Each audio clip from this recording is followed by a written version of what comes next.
মা নাম বড় সুধার বস্তু, ডাকিলে জুড়াই আইসে পরাণ। এই মা ডাকার সঙ্গে সঙ্গে হৃদয়টা দুলে ওঠে, মা ডাকার সঙ্গে সঙ্গে হৃদয়টা দুলে উঠবে। একটা কথা বলে যাই, মা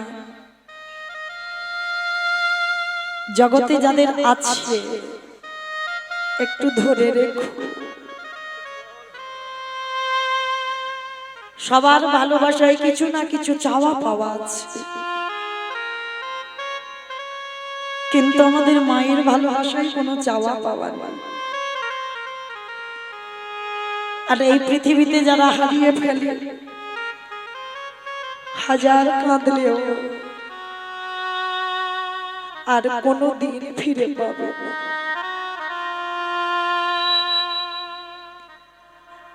আজকে ছোট্ট ছেলেটা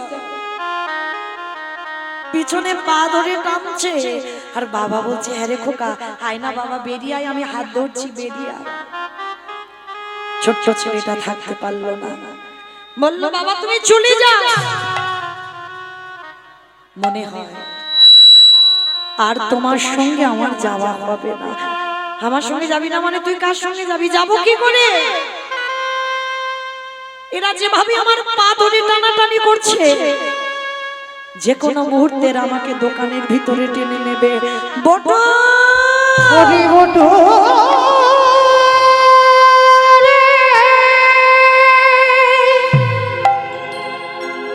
তুই মনে করে বলিস না আমি যে বাবা হয়ে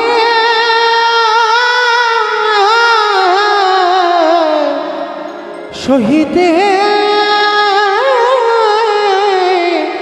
পারিব না। ওরে আমি তোকে বলেছিলাম তুই চুরি করতে গিয়ে ধরা পড়বি, তুই সেই হলো। বাবা তুমি কেঁদো না, কাঁদবো না। সবাই বলবে আমি চোরের বাবা, সবাই বলবে তুই চোর। বাবা একটা কথা বলবো, সকালে যাতে কেউ বুঝতে না পারে আমি চোর, তুমি আমার বাবা। একটা কাজ করবে তুমি? বল বাবা বল, তুই যা করতে বলবি আমি তাই করব। বল কি করতে হবে? বাবা ওই যে আমার বন্ধুর বাঁশিটা পড়ে আছে, ওটাকে তুলে তুমি বলো একবার ওসি হতে। ওসি হয়ে কি হবে বলোই না, তারপরে বলছি। বাবা বাঁশিটাকে ওসি করেছে।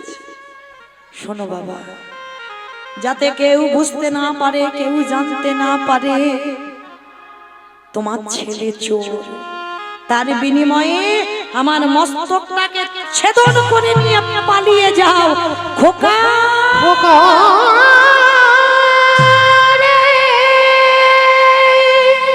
পারবো না, আমি তোরে মামা হয়ে কেমন করে তোরে মস্ত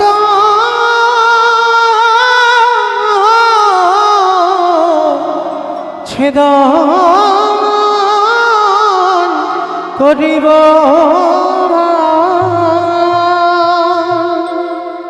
এ জগতে কোনো বাবা মা পারে না নিজ পুত্রকে বলি দিতে। কি গো মাইরা, কোনো বাবা মা পারে না নিজ পুত্র বলি দিতে? এই জায়গাটায় মায়েরা, আর আমি বেশিক্ষণ জ্বালাবো না, চলে যাব বাবা, আর 15 মিনিট মধ্যেই চলে যাব। এই জায়গাটা একটু আস্বাদন করে। জগতে এমন এমন বাবা মা আছে নিজ পুত্রকে নিজের হাতে বলি দেয়, যারা শাস্ত্র পড়ো মহাভারতে দাতা কর্ণ করেনি মা পদ্মাবতী। একাদশীর পরে দ্বাদশীর দিনে আমার ভগবান গিয়েছিল পদ্মা মার ঘরে। পদ্মা শুনলাম তোমার স্বামী নাকি বড় দাতা হয়েছে, চল আজ আমি তোমার বাড়িতে এসেছি, একটু মাংস খেতে চাই। বেশ বলুন আপনি কি মাংস খাবেন? আগে ত্রিসত্য কও, যা মাংস দেবে তাই মাংস, যা মাংস খেতে চাইবো সেই মাংস আমায় দিতে হবে। বেশ, পদ্মাবতী আগু পিছু বিচার করলো না, ত্রিসত্য করে দিল। বলুন আপনি কি মাংস খাবেন? সোনা পদ্মা, অন্য কোনো মাংস খাবো বলে আমি তোমার বাড়িতে আসিনি। তোমার একমাত্র পুত্র, তোমার একমাত্র নয়নের মণি, একমাত্র মাবালা সম্পদ, ওই বিষকেতুর মস্তকে ছেদন করে তার দেহটা আমার সেবায় মাংস করে দিতে হবে। তবে মনে রেখো, ছেলেটার মস্তকে ছেদন করবার সময় তোমার চোখে যেন জল না আসে। পদ্মাবতী হেসে বলেছিল, বাহ বা ঠাকুর,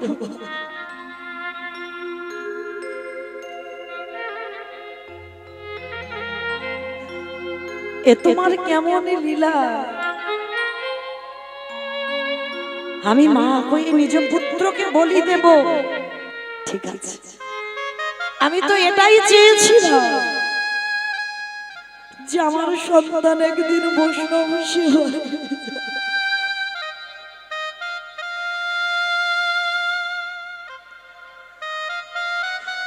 হয়তো জগতে আমায় বলবে রাক্ষসী পাষাণী, বলে বলুন, বলে বলুন, কিন্তু আমি তো জানবো আমার ছেলে বৈষ্ণব সেবায় গেছে। বাবা ঠাকুর একটু দাঁড়ান, আমার ছেলে তো বলি হবে। আমার ওই 5 বছরের ছোট ছেলেটাকে একবার জিজ্ঞাসা করি।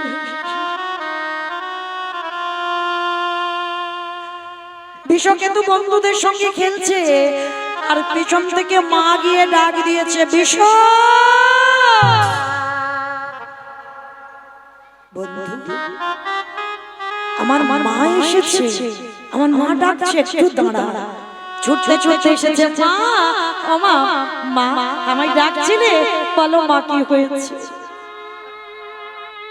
মা, তোমার চোখে জল,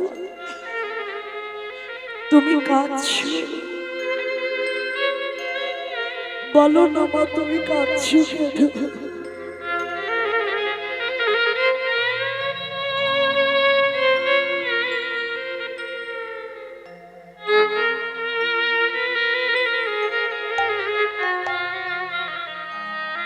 কি হয়েছে তোমার খোকা? আমার বাড়িতে এক বৈষ্ণব এসেছে, মাংস খেতে চায়, খাইয়ে দাও। তুমি তো বৈষ্ণব সেবা দিতে গিয়ে কাঁদো না, তবে আজ কাঁদছো কেন? সেবা করতে চেয়েছি, সেবা করিয়ে দাও। খোকা, আজ ওই বৈষ্ণব ঠাকুর মাংস খেতে চেয়েছে। মা, আমাদের বাড়ি তো মাংসের অভাব নেই, মৃগ মাংস, পক্ষী মাংস, সব মাংস আছে, খাইয়ে দাও। খোকা, ওই বৈষ্ণব ঠাকুর মৃগ মাংস, পক্ষী মাংস নয়, ওরে তোর মস্তকে ছেদন করে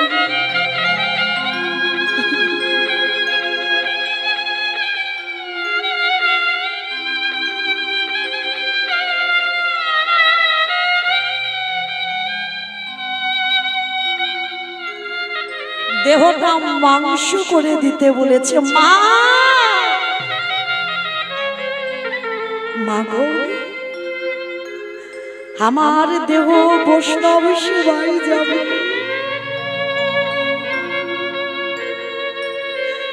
এর থেকে তো আর আনন্দের কিছু হয় না।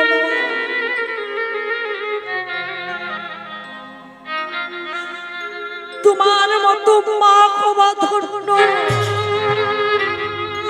তোমার গর্ভে আমার জন্ম নেওয়া ধন্য।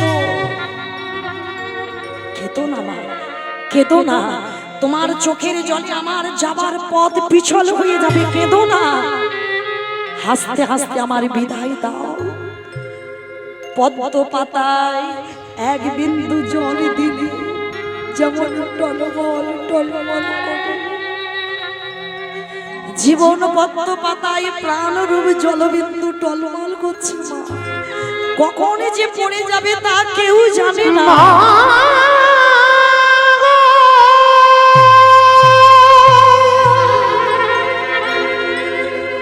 আমি চলে যাই, আরে কোনদিন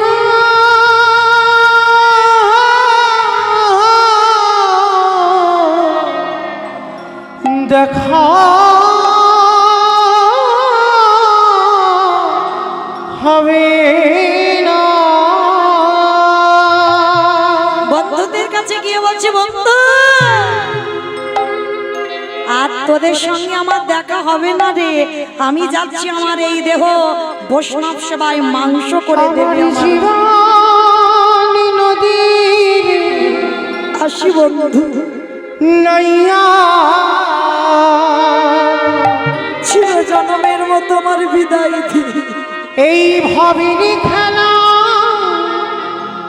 সঙ্গ হলে গো, আর তোর সঙ্গে দেখা হবে না বন্ধু। একেবারে দিও পারি করিয়া আমার জীবন নদীরে নাইয়া। জীবন নদী মানুষের মেলার মতো প্রণাম।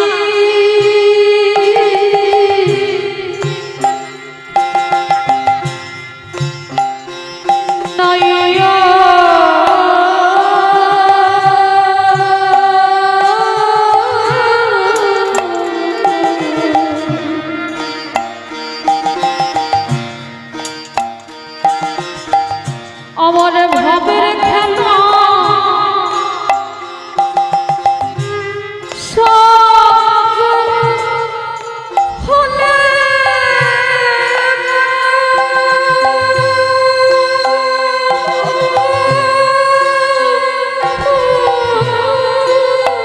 আসি বন্ধু, চিরজীবনের মতো আমার বিদায় দে।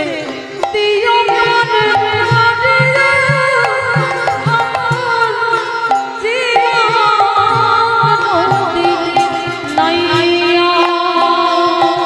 বন্ধুরে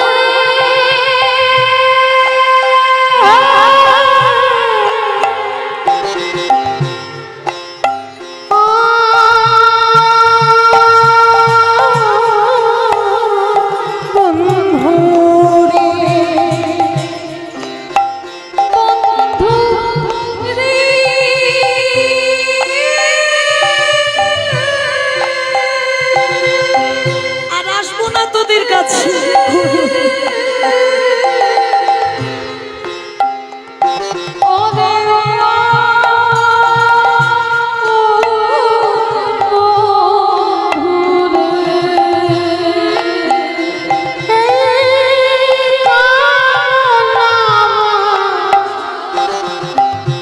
বাসনার হাটে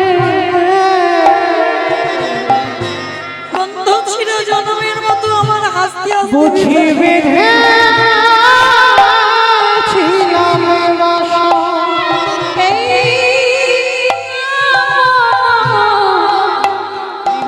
বাসনা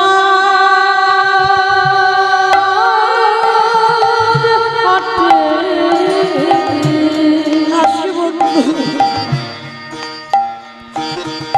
বুঝি বেঁধেছিলাম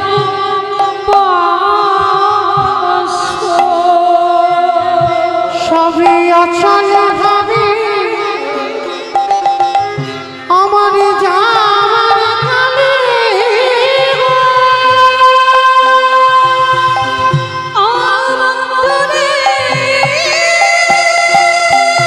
নিতাই গৌর কৃষ্ণ প্রেমানন্দে হরি বল হরি বল হরি বল।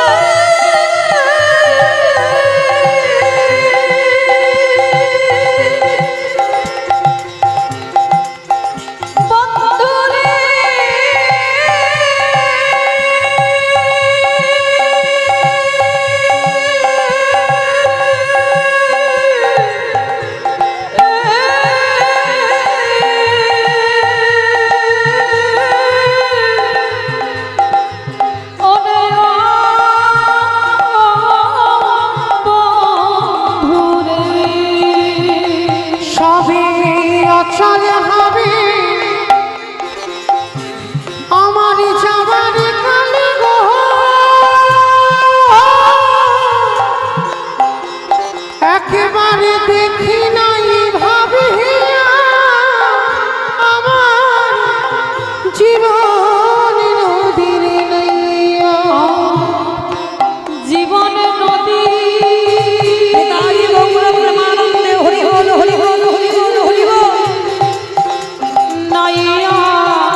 চোখের জল মোছো মা, আমাকে হাসতে হাসতে বিদায় দাও মা। খোকা, হে জগতে কোনো মা কি পারে নিজ পুত্রকে বলি দিতে মা? এ জগতের সঙ্গে তুমি গুলিয়ে ফেলো না মা। তোমার ছেলে বৈষ্ণব সেবায় যাবে, হাসি মুখে বিদায় দাও। হাড়ি কাটে রেখেছে বিশর মাথা মা, আর একটু সময় আমাকে দাও। হাড়ি কাট থেকে উঠে শেষ বেলার মতো মাকে প্রণাম করলো মা। জননী জন্ম ভবিষ্যৎ স্বর্গাদপি বলি মা। পিতার কাছে গিয়ে বলল, পিতা পিতা স্বর্গ পিতা ধর্ম পিতা হি পিতিমা পর্ণে প্রিয়ন্তে সর্বদেবতা। শেষবারের মতো প্রণাম করে হাড়ি কাটে মাথাটা রেখেছে। একদিকে বাবা একদিকে মা কোরাদ ধরে স্বামী স্ত্রী ওই বিশর মস্তক ছেদন করে দিল। মা তো ছেলের মাথাটা ঠাকুর ঘরে রেখে দিয়েছে, দেহটা মাংস করে বৈষ্ণব সেবা। বৈষ্ণব ঠাকুর বললেন, কি পদ্মা, সব রান্না করলে কই ছেলের মাথা দিয়ে তো অম্বল করে দিলে না? আমি অম্বল খেতে ভালোবাসি। মা ছুটে গেল ঠাকুর ঘরে, ছেলের নাক মুখ চোখ কান টুকরো টুকরো করে নিজে অম্বল করে বৈষ্ণব সেবায় দিল। পদ্মাকে বলল, পদ্মা সব যখন করে দিলে এইবার খেলার মাঠ থেকে একটা শিশু বালক এনে দাও। আমি বালক কাছে না নিয়ে সেবা করতে পারি না। মা পদ্মা ছুটে গেল খেলার মাঠে, আর গিয়ে দেখলো যেখানেই বিশ্ব খেলা করছিল আজ এখনো হরিনামের খেলা খেলছে। কিন্তু বাবা বাড়িতে এসে দেখলো যে বৈষ্ণব ঠাকুর এসেছিল, সবার অজান্তে অন্তর্ধান হয়ে গেল। চিনতে পারলো না, ধরতে পারলো না। হলেও তো হতে পারে আজকের লীলায়। বটু বলছে, বাবা তুমি কাকে চাও, ছেলে না অতিথি সেবা? বাবা উন্মাদ পাগল হয়ে গেল, বলে একবার ভাবে আমার ছেলে চাই, একবার বলে অতিথি সেবা। আর দুটো চিন্তা করতে করতে বাবা পাগল হয়ে গেল, আর গিয়ে অস্ত্রটা হাতে করে তুলে নিয়ে রাগের মাথায় একমাত্র সন্তানের মস্তকটাকে ছেদন করে দিয়েছে। আর যেই মস্তকটা ছেদন করে দিল, ছেলের কাটা মুন্ডটা ধুলায় ছটফট করছে, চিৎকার করছে, কই কৃষ্ণ কোথায়, কৃষ্ণ কোথায় প্রাণ সারে? কতদিন ধরে দেখি না একেবারে ধীরে দেখাবে। কই কৃষ্ণ কোথায় কৃষ্ণ কোথায় কানো সখারে? কতদিন ধরে দেখি না একেবারে ধীরে দেখাবে। ছেলের কাটা মুন্ডটা বাবা ছুটতে ছুটতে নিয়ে যমুনার জলে দূর করে ফেলে। বাবা তো পাগল হয়ে গেছে, দূর করে মাথাটা ফেলে দিল। আর দোকানদাররা যেই না পা ধরে টেনেছে, এই গ্রামের লোক জেনে যাবে আমরা মানুষকে হত্যা করেছি, চল বস্তা বন্দি করে ছেলের দেহটা যমুনায় ফেলে। পরপর একই জায়গায় পড়ে দুটো ঘোরাঘুরি করছে, ছেলের কাটা দেহ আর মাথা যমুনার জলে। এইবার এদিকে সন্দীপনী মনি সেবার ব্যবস্থা করেছেন। ভগবান সেবায় বসে বলছে, হে মনিবর, সেবা তো পাবো, সকাল হতে একটু দেরি আছে, চলো স্নানটা করে আসি। আর যেখানে গেছে বাবা দেখছে ছেলের কাটা দেহ আর মাথা ভাসছে।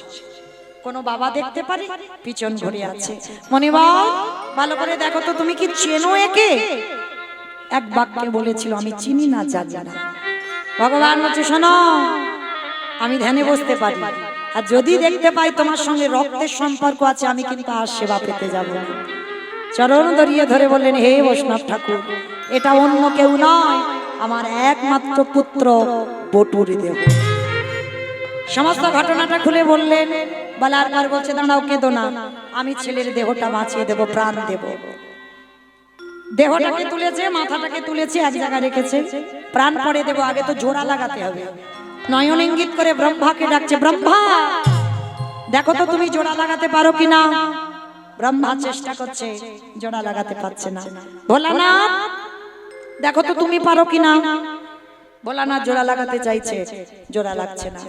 যে নামের নামই স্বয়ং ভগবান, তিনি জোড়া লাগাতে চাইছে, জোড়া লাগছে না।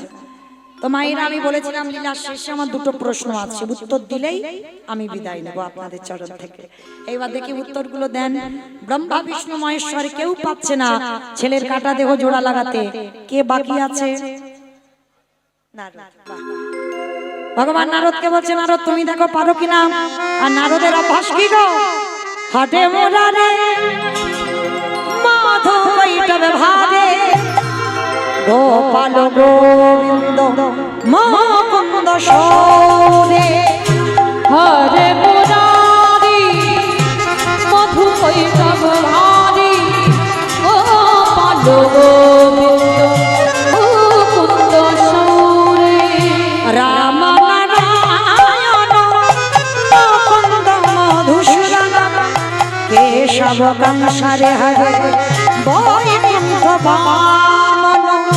রাম নারায়ণ মুকুন্দ মধুসূদন, কেশব কংসারে হরে বৈকুণ্ঠ বামন। যোগেশ্বরারায়ণ কৃষ্ণ বিষ্ণু, নীলাশ্রয় মা জগদীশ্বর। হরে মুরারি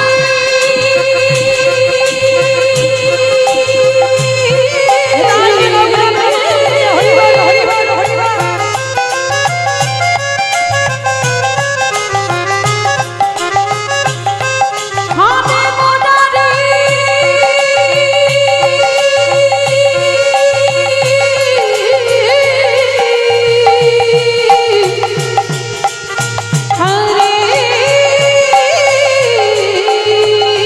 মুরারে।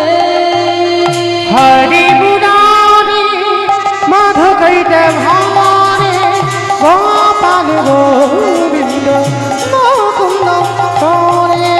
নারায়ণ নারায়ণ। এক হাতে দেহ আর এক হাতে মাথাটা নিয়েছে, যেই না এক জায়গা করেছে আঠার মতো জুড়ে গেছে। আর যেই না জুড়ে গেছে, নারদ তো চমকে উঠেছে, ঠাকুর এটা কি করে হলো? তোমরা জোড়া লাগাতে গেল লাগলো না, আর আমি জোড়া লাগাতেই লেগে গেল, কি করে হলো? বলে নারদ মনে করে দেখো ত্রেতা যুগের কথা। সেই যে সীতামাকে উদ্ধার করবে বলে হনুমানের দল একবার করে সাগরে পাথরে ফেলছে, পাথর ভাসছে। ওমা, যার বউ চুরি হয়েছে সে কোনো কর্ম করছে না, একটা সম্মানহানি। আবার মনে ভয়, ওরা ফেলছে ভাসছে, আমি ফেলছি, যদি ডুবে যায়। লক্ষণ কটা বাজে? 9:55। 10টা পর্যন্ত আমার আয়ু। হরি বল। মায়েরা ভুল বুঝবেন না, আমি কিন্তু টাইম জানতে চাইলাম না। কে জানতে চাইলো? রামচন্দ্র বলল লক্ষণ কটা বাজে? বলে 10টা বাজবো ভাব। বলে ভাই দেখ তো সব ঘুমানো ভাব কিনা। আপনারা না, এখন তো আমার পরবর্তীতে দাদা ভাই আসবেন কীর্তন করতে, শুনতে হবে তাই না? তাহলে আপনারা ঘুমাবেন কেন? শক্ত হয়ে জেগে থাকতে হবে। তাহলে ঘুমাচ্ছে কে? হনুমানের দল, ভল্লুকের দল। তা রামচন্দ্র কি করেছে? ছোট্ট নুড়ি পাথরটা নিয়ে সাগরের কাছে গেছে, আর সাগরের কাছে গিয়ে মনে মনে ভাবছে, লক্ষণ কেউ দেখতে পাচ্ছে না তো? ছোট্ট নুড়ি পাথরটা নিয়ে, আর যেই না বাবা ফেলেছে সঙ্গে সঙ্গে টপ টপ ডুবে গেছে। চারিদিকে দেখলো, কেউ দেখলো না তো? বলছে কেউ দেখলো না, কিন্তু গাছের ডালে থেকে হনুমান বলে, প্রভু আমি দেখেছি।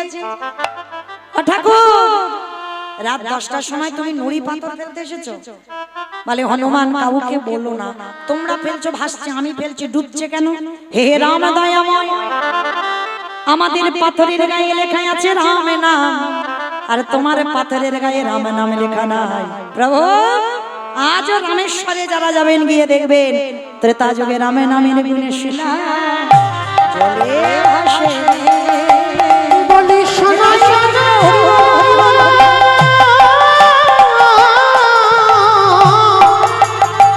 ও দয়াময়,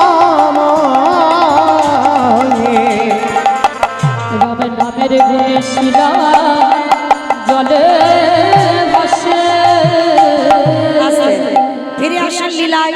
নারদ বলছে প্রভু বুঝতে পেরেছি, নতুন করে কিছু বোঝাতে হবে না। ত্রেতা যুগে রাম নামের গুণে শিলা ভেসেছিল জলে, আর আজকে আমার হরি নামের গুণে কাটা দেহ জোড়া লেগেছে। প্রভু একটু দাঁড়াও, যাও আর আসবো। বলে নারদ কোথায় যাচ্ছে? বলে প্রভু আমার জন্য একজন অনেক দিন ধরে বসে আছে। বলো তো দেখি কে বসে আছে নারদের জন্য? আর একটা উত্তর দিলেই আমি চলে যাব। কে বসে আছে? ও মা জান, শোনোনি কীর্তন? সর্বনাশ! কে বসে আছে নারদের জন্য?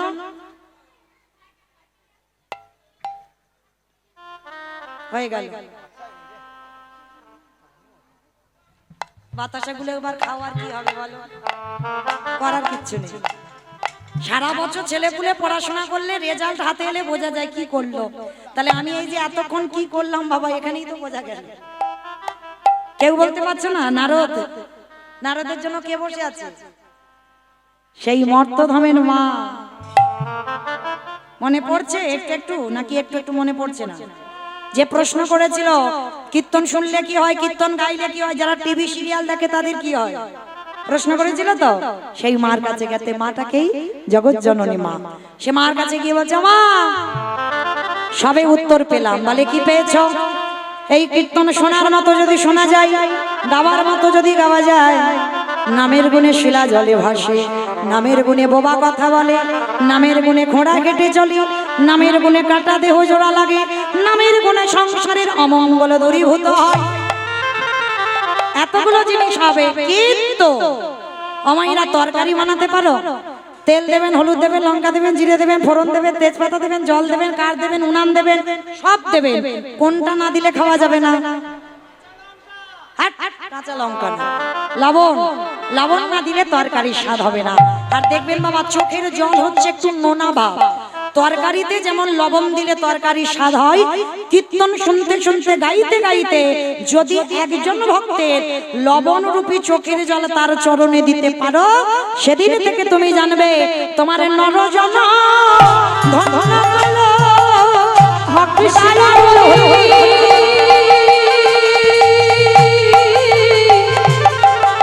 যদি কেউ কাঁদতে পারে তোমার নানা জন ধন্য হলো। আস্তে ফিরে আসি লীলায়, সেবা হয়ে গেল। ভগবান বলছে এবার অতিথি রূপে আছে, এবার আমি আসি, দাঁড়াও, পরিচয়টা দাও। নারদ বলছে প্রভু তুমি তো ভক্তকে কৃপা করবে বলে এসেছো, তাহলে দাঁড়িয়ে আছো কেন? বলি দেখাবো তোমার স্বরূপই দেখা। তোমারই ওই চরণে এই মিনতি, দেখাও তোমার স্বরূপ দেখা। আস্তে এইবার ভগবান যুগলে দাঁড়ালেন, সন্দীপনি মণি মহামায়া আর বতু নয়ন জলে ভোগ ভাসিয়ে কাঁদলো। শ্যামের বামে, শ্যামের বামে, শ্যামের বামে দাদা গেল নবীন কিশোরী গগ। আজ শ্যামের বামে দাঁড়াইল নবীন কিশোরী। ওই স্বামীর বামে নারা গিল নবীন কিশোরী, আদি ললিতা বিশাখায়াদি। ওই যত সহোদরী গো, যত সহোদরী, আদি পদ্মের পাতায় পাতায় দিচ্ছে করতালি, কেন দাসে নগে রাঙা। তাই গৌর হরি বল, গৌর হরি বল, গৌর হরি বল। ভক্ত জানে ভগবানের মিলন হইল, প্রেমানন্দে সবাই মিলে বলে হরি হরি বল।